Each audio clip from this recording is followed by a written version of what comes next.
So this is chapter 8, understanding the structural nature of oppression through racism. So this is going to be another probably controversial chapter. You are not used to hearing these concepts.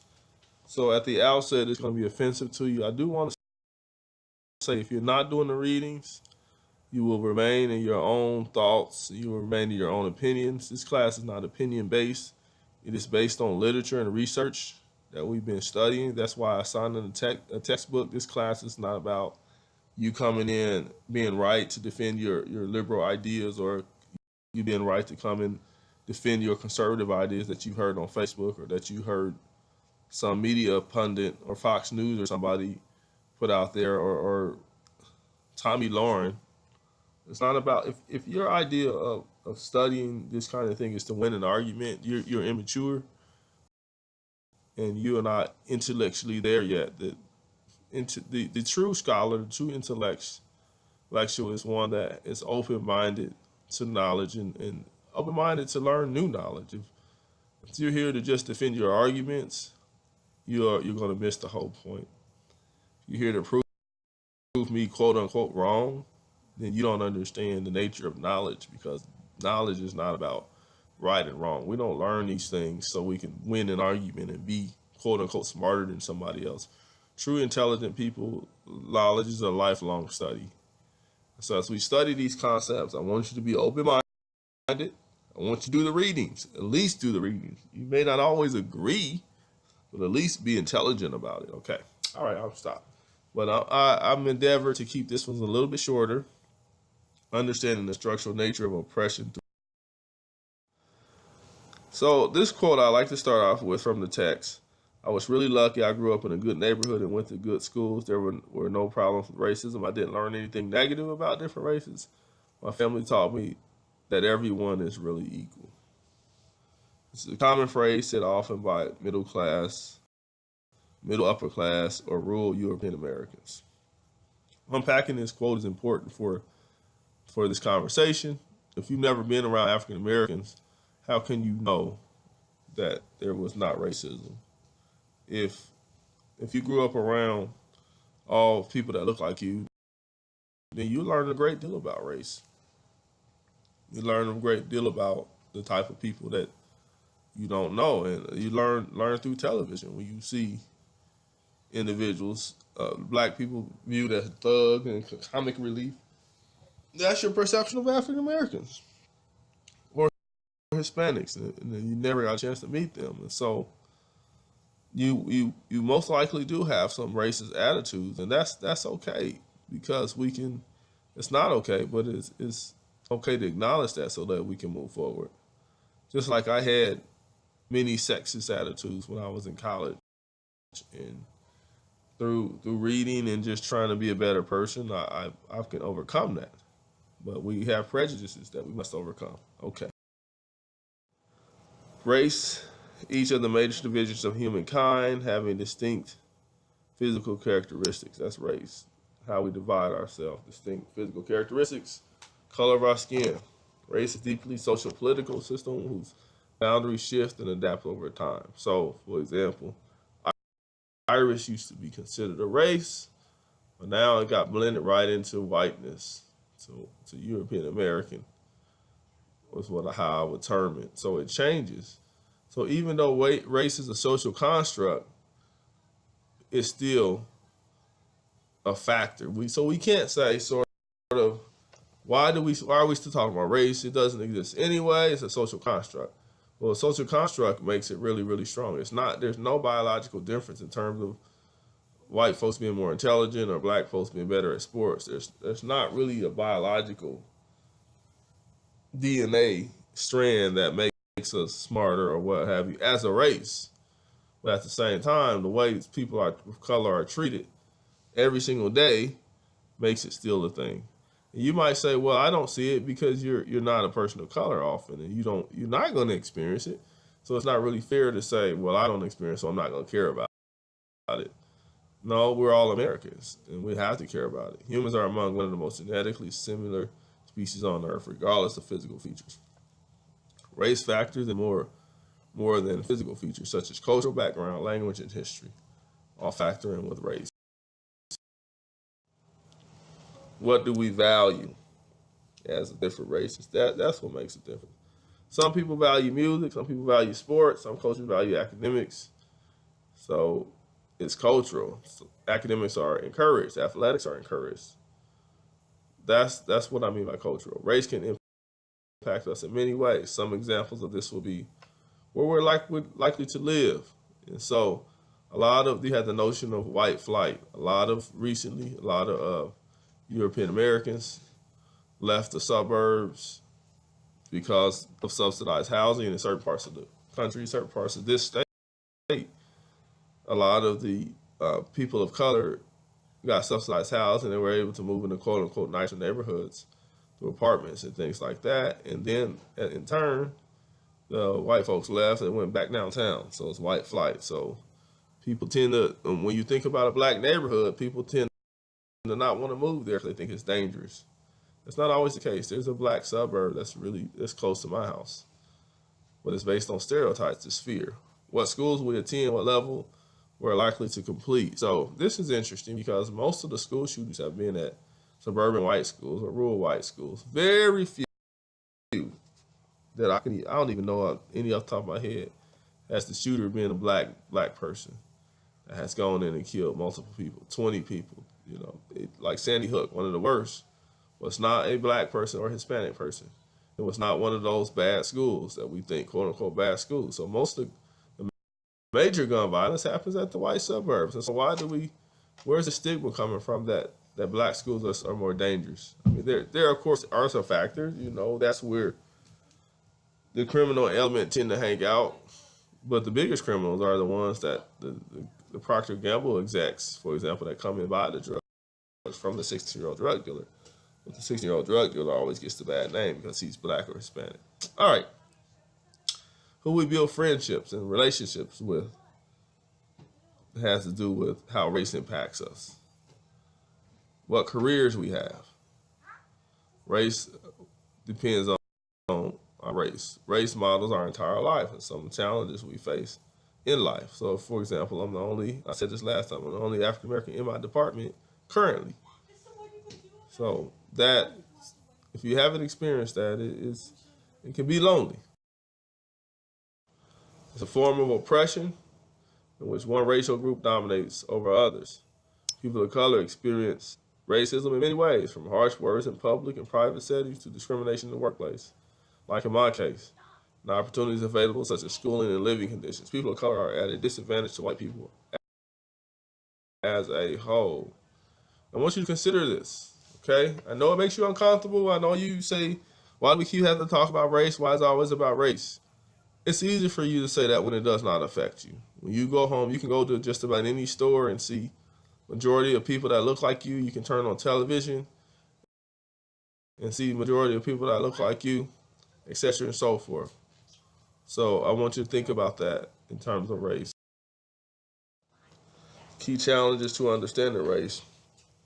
Racial binary, a construct that positions the social dynamic of race into a racist, not racist category. When you approach it in that way, I'm either racist or I'm not, you miss the sophisticated nature of racism.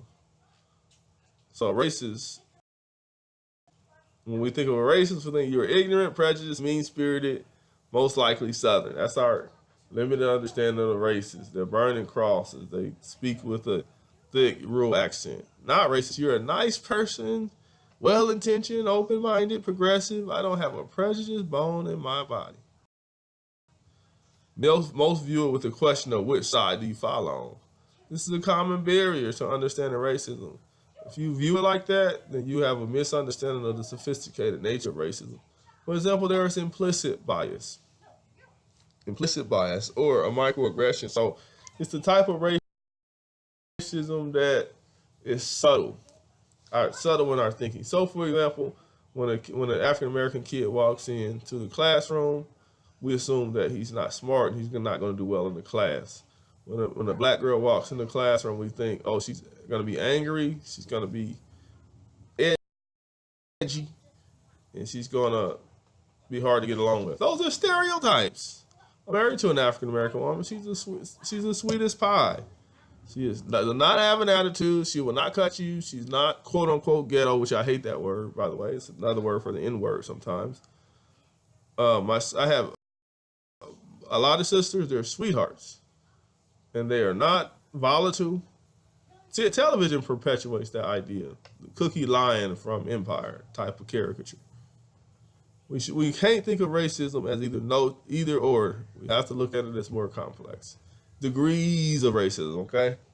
The problems with the racial binary. First problem is a false division. It reinforces the idea that racism only occurs in specific incidences, and is only done by specific bad people. And so we say, if somebody says you're a racist, you say, I'm a bad person. Oh my goodness. No, that's the wrong way of thinking about it. You can have racist thoughts. Like, for example, I was at work. I used to work in a corporate setting right out of college. And there was a young lady named Shauna that I worked with. She was an African American lady. And our boss was a Caucasian male, and he would call her Shanae. He thought it was funny. That's the type of racism that I'm talking about. So he didn't, and his wife corrected him. He worked with his wife. She corrected him. She said, you can't say that. That's inappropriate. And he didn't even realize he was being racist. So that's what I'm saying. What kinds of things in our mind do we have racist tendencies that we just tend to have to sort of correct and try to do better about that? But if we hold on to it in denial and say, I'm not a racist, then we will not grow. The focus is on the individual acts of racism rather than the all-encompassing system. So that's a big thing too. Systemic. You say, well, I don't have a prejudice bone in my body. I've never treated anybody bad. Okay. But what about the racist system, institutional racism? It prevents the personal, interpersonal, cultural, historical, and structural analysis that we need in order to change it. If we focus on the individual, it prevents looking at it that way. So here's some pictures I want you to look at. And this is one of the exercises I do want to post. I want to hear some discourse about this. I may post it, but I'll ask you now. Which one is a criminal? Which one do you think is a criminal? I want you to think about that. This young man here, or this young man here? Well, I'll just give you a sort of reveal. You probably guessed it. This young man participated in one of the school shootings. He looks like the quote all-American boy. And when we say all-American, what do we mean? We mean white. We do. When we say all-American, we don't envision a Hispanic person, but a Hispanic person is just as all-American as a white person. Hispanics have been in our country for ages. African Americans are all-American. If anybody is all-American, African Americans were here since the inception of the country. When we say all-American, we mean we mean a white boy from the suburbs. There's nothing wrong with this caricature, because we come in all shapes and sizes. We can celebrate our differences, but also celebrate our unity. But American ideas need to be more sophisticated than that. This man looks like he got it together. He was a notorious criminal. He was in politics, and he stole a lot of money. This individual is a very good moral person. He is actually a Christian hip-hop artist, and he prides himself on being moral and being a good citizen and not being a criminal. He's probably the least criminal of people you would even know. So he's a great guy. Problems with racial binary. The impact of worldview on your actions. By ignoring our own racism, you will not be able to build your skills. Sorry about that. I'm reading kind of slow here. You won't be able to build your skills in critical thinking and use your position to challenge racial inequality. Some suggestions that you have racist thoughts, feelings will place you on the wrong side of the binary. This will push all of your energy towards denying accusations rather than trying to understand your thoughts and feelings and how they're coming about. If you're white, you tell a racially problematic joke, you're accused of being a racist, and as a result, you get defensive. So people can't take a joke. We're a nation of whiners. But no, if you are colorblind, then why are you making racist jokes? You'll often hear the person say, I'm colorblind. I don't see color. But they will sit right there and say, black people are always like, or that person is black. Why, my goodness. Or black girls are ghetto. I thought you didn't see color. However you interpret the defensiveness as you are a bad person. And nobody wants to be called a racist. This defensiveness is an obstacle. It's keeping the world from moving forward in our understanding. Dynamics of white racial superiority. It operates on multiple levels and conveyed in a range of ways. Virtually impossible to ignore. Being aware helps end white supremacy. So when we hear white supremacy and white superiority, that is a highly offensive term to white people. It makes you cringe. Why? Because when we think about race, when we have a conversation about race, it's usually about black people. It's usually about Hispanics, usually about black and brown folks when we talk about race. When we have conversations about race, we usually don't talk about whiteness because people view whiteness as a non-race. It's normal, okay? And so, but when we think about race, we think about abnormal. Like black is abnormal. It's not the norm. Hispanic is not the norm. So when we talk about it from the white perspective, that's what whiteness studies is about, talking about race from a white perspective. People are all kinds of uncomfortable. So that's what I want you to think about. That's the legacy of white supremacy. White supremacy is not necessarily the neo-Nazis or the KKK, but it's just the idea that whiteness is better and the best in terms of the way we speak, the standard English, the best movies, the best books by Caucasian authors. By the way, I think I said this before, but Caucasian is really a misnomer. I use it anyway because people know what I'm talking about. But from a historical standpoint, European Americans were not all from the Caucasus Mountains. It's a historical era that took place long ago, and it came into normal usage. But it's really properly European American is a good way to describe it. So, at any rate, that's the legacy of white supremacy. That whiteness is normal, best, and those kinds of things. So that's what we mean when we say that, not necessarily the neo-Nazis. So, and to what degree does it affect us in society? Internalized racial oppression. Oppressed racial groups adopt the methods of the oppressor. Affirmation of stereotypes. And so that's when African Americans are, for example, prejudiced against one another. When me as a black person, I'm African American, we view oppression, we view ourselves as inferior, as not intelligent. When other black folks say black people are dumb and white people are smart, that's internalized oppression because that's not really the case. Affirmation of stereotypes, scared of our own people, for example. Locking the door when we see another black person. That's internalized oppression, believing what the oppressor believes. And you've seen this before, but I think it's very appropriate for, some of you have seen this before, it's very appropriate for this class. And this is where I'll wrap it up. Equality versus equity. Just trying to understand those two words. A lot of times we think of equality as always a good thing. Yeah, treat everybody the same. Treat everybody equal. But sometimes equity will level the playing field better. And you can see this young man here, he can't even see the ball game. But equity would say, let's give him a little bit of extra so that he can be on the same playing field. A lot of times folks will say, well, they get all the scholarships and I wish I was black. As a white male, I don't get anything. I'm oppressed. People say that a lot. But if African Americans had an unfair advantage with scholarships and funding, we would see our classrooms full of black folks. But we don't. Even this class, there's only a handful of people of color because people of color don't have the same access to school program, ACT prep. They don't have the same access at all. And part of my job and others is to try to level the playing field. That's what equity is all about. Now, many of you may disagree with this, but I really want you to at least consider the facts before you just flat out disagree because that's your political stance. There are many theories that blame people of color for their struggles. Cultural deficit model.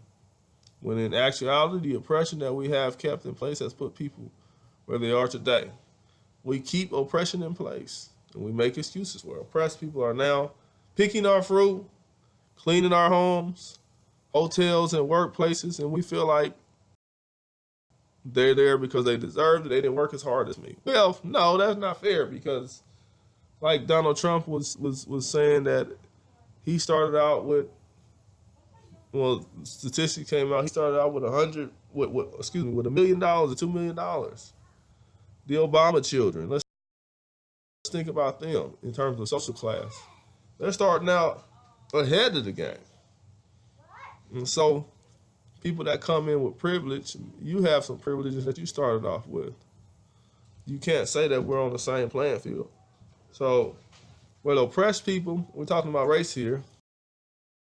Pick our fruit, clean our hotels, workplaces, providing at home child care, elder care for low wage, low reward.